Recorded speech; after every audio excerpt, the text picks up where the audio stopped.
Assalamualaikum warahmatullahi wabarakatuh. First of all, in this morning, I am Erwin Hadinata. Today, I will explain or I will discuss about morphology. So, as we can see here, there is table of contents. There is the point that we will discuss in this morning. So, first point is what is morphology? The meaning of the morphology. And the second is morpheme. And the third is why morpheme is smallest units in language. And the fourth is type of morphemes. And the fifth is analyze of morphemes. And the sixth is morphemes. And the seventh is different types of morpheme. So let's move to the next slide. So the first is what is morphology? Morphology is the smallest unit of language that has meaning in sound or writing. Jadi dalam bahasa Indonesia, morfologi itu diartikan sebagai unit terkecil dalam bahasa yang memiliki makna, baik itu dalam suara ataupun tulisan. Dan perlu diketahui, morfo itu berarti bagian terkecil dalam bahasa yang memiliki arti, sedangkan logi adalah ilmu. Dapat kita simpulkan bahwa morfologi ini adalah bagian terkecil dalam suatu bahasa yang memiliki makna yang utuh, baik itu dalam suara ataupun tulisan. Okay, let's move to the next slide. So as we can see here is morpheme. Jadi morpheme ini adalah bagian dari morfologi juga yang memiliki makna bagian terkecil dari suatu bahasa yang memiliki makna. Nah, bisa kita lihat di sini ada dua pendapat para ahli. Yang pertama menurut Hamwan pada 2011, morpheme are the minimal meaningful unit in a language. Jadi menurut Hamwan di sini adalah bagian terkecil dalam bahasa yang memiliki makna yang utuh. Sedangkan menurut Jufrizal pada tahun 1999, morpheme is the smallest meaningful units of language. Jadi menurut Jufrizal, morpheme adalah bagian terkecil dalam unit bahasa yang memiliki makna yang utuh. Jadi dapat kita simpulkan bahwa arti morpheme sendiri adalah bagian terkecil dalam suatu bahasa yang memiliki makna yang utuh. Makna yang tidak bisa digeser lagi, sudah utuh. Okay, let's move to the next slide. So as we can see here, why morpheme is smallest unit of language. Jadi kenapa morpheme itu dikatakan bagian terkecil dalam unit bahasa, dalam bagian bahasa. Jadi di sini dijelaskan bahwa it is minimal because it cannot be further divided into smaller units. Jadi kenapa morpheme itu dikatakan unit terkecil dalam suatu bahasa? Karena tidak bisa dibagi lagi. Tidak bisa dibagi lagi. For example, kata happy. Happy itu kata sifat adjektif. Kata happy, bahagia, kalau kita bagi baha dan gia, itu tidak bisa memiliki makna. tidak bisa memiliki makna. Tetapi kalau disatukan menjadi bahagia, itu akan memiliki makna. Nah, itu yang disebut dengan morfem.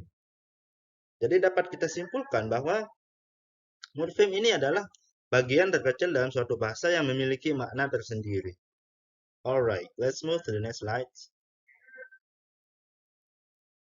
Alright, as we can see here, there is type of morphemes. Yang pertama, morfem itu dibagi menjadi dua. Ada yang namanya free morphemes dan ada yang namanya bound morphemes. Free morphemes juga dibagi menjadi dua. Di sini ada lexical morphemes sama functional morphemes. Baik, saya jelaskan satu persatu. Lexical morphemes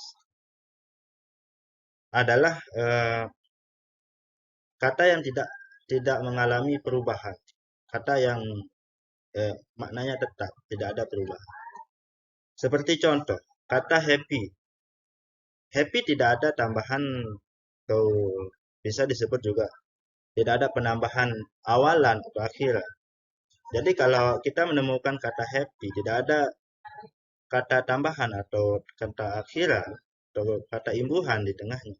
Itu berarti termasuk dalam lexical morphemes. Seperti contoh nouns, verb, adjective. Nah, lalu di sini yang dimaksud dengan functional morphemes, di sini ada bagian-bagian sendiri seperti conjunction, article, pronouns. Dan di sini juga ada beberapa contoh ya seperti and, in, on, any, dan view. So, kita berpindah pada bound morpheme atau morfem terikat. Jadi morfem terikat di sini ada dua bagian ya. Yang pertama derivational morpheme sama inflectional morpheme. Lalu di sini apakah yang membedakan antara kedua jenis morfem ini?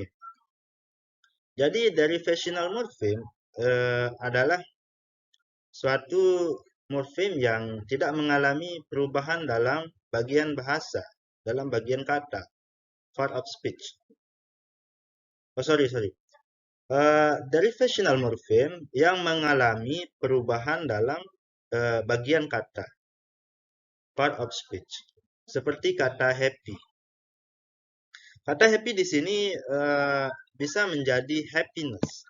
Ada penambahan ness di belakang kata. Jadi kata happy bisa menjadi happiness karena ada penambahan ness di belakang kata yang mengartikan bahwa kata happy adalah adjektif berubah menjadi happiness, yaitu kata adverb. Jadi mengalami perubahan bentuk kata. Tapi dalam artian makna ya tetap gitu, tidak ada perubahan makna. So, lalu inflectional morphemes. Apa sih inflectional morpheme? Inflectional morpheme adalah suatu bagian morfem yang tidak mengalami perubahan kata. Semisal read menjadi reading.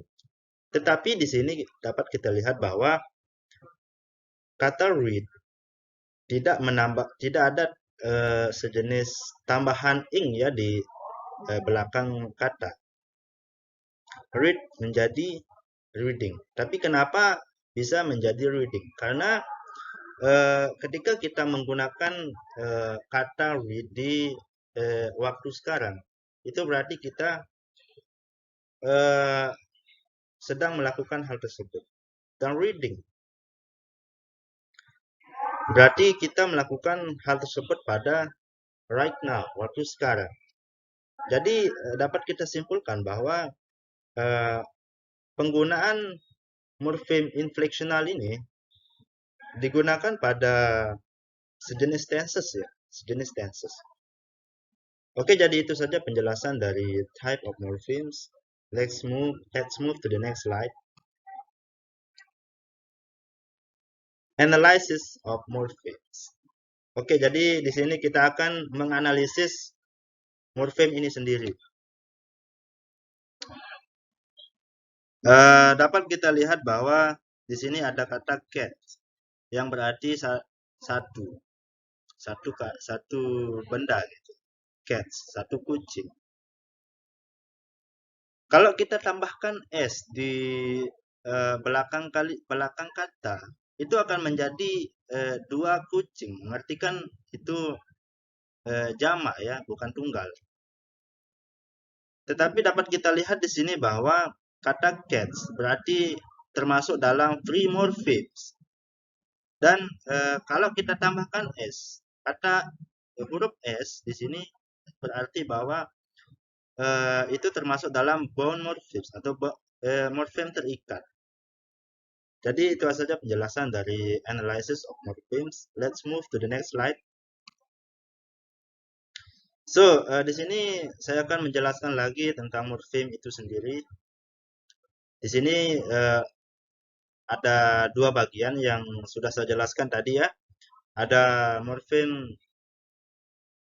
free dan morfem bound morfem. Ada free morfem dan bound morfem. Free morfem terbagi menjadi dua, yaitu leksikal dan functional. Sedangkan bound morfem dibagi menjadi dua juga, yaitu derivational morphemes sama inflectional morphemes. Jadi saya akan jelaskan satu persatu ya. Free morphemes dibagi menjadi dua, leksikal dan functional. Leksikal seperti yang saya jelaskan tadi adalah satu kata yang istilahnya tidak mendapatkan imbuhan, awalan ataupun akhiran. Jadi leksikal ini dapat berupa contoh semisal teach, work. Teach sendiri kata yang tidak mendapat imbuhan, awalan atau akhiran. Sama juga work. Tidak mendapatkan awalan, akhiran, dan imbuhan. So, how about functional? Functional sendiri memiliki bagian seperti conjunction, article, auxiliary, dan sebagainya. Dapat kita lihat contoh sebagai berikut. And, the, on, but, in, so.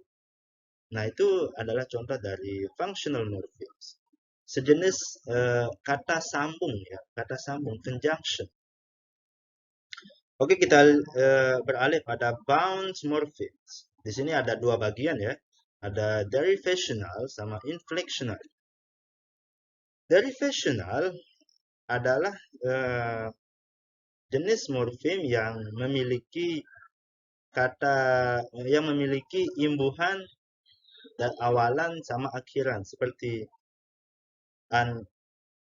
kata happy menjadi unhappy, seperti kata happy menjadi happiness.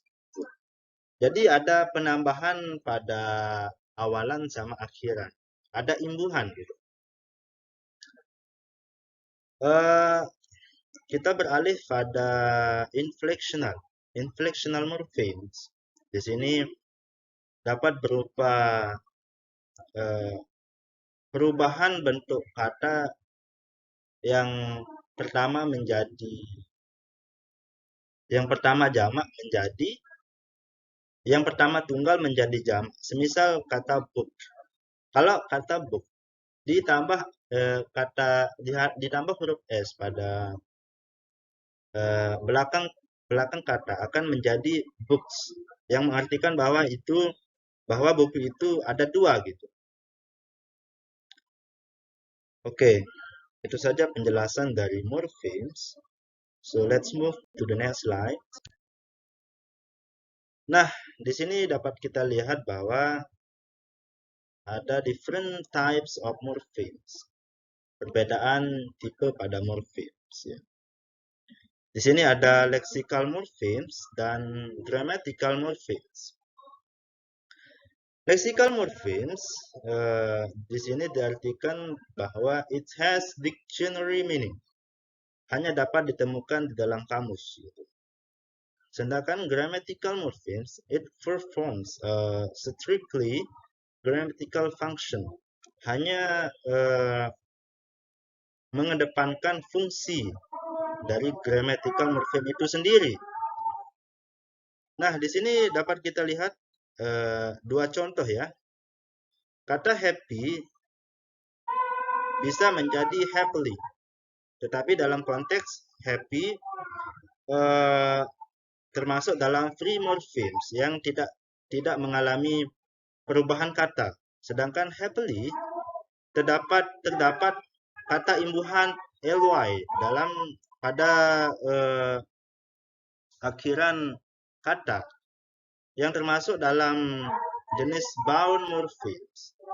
Jadi dapat kita simpulkan bahwa morfem itu adalah suatu unit terkecil dalam bahasa yang memiliki makna, tetapi bisa berubah suatu waktu sehingga tetapi dalam artian tidak merubah makna dari kata itu sendiri. Oke, jadi sekian dari presentasi saya pada pagi hari ini. Semoga apa yang saya sampaikan dari awal hingga akhir bermanfaat bagi teman-teman semua. So thank you for attention. If you have any question, just kalian bisa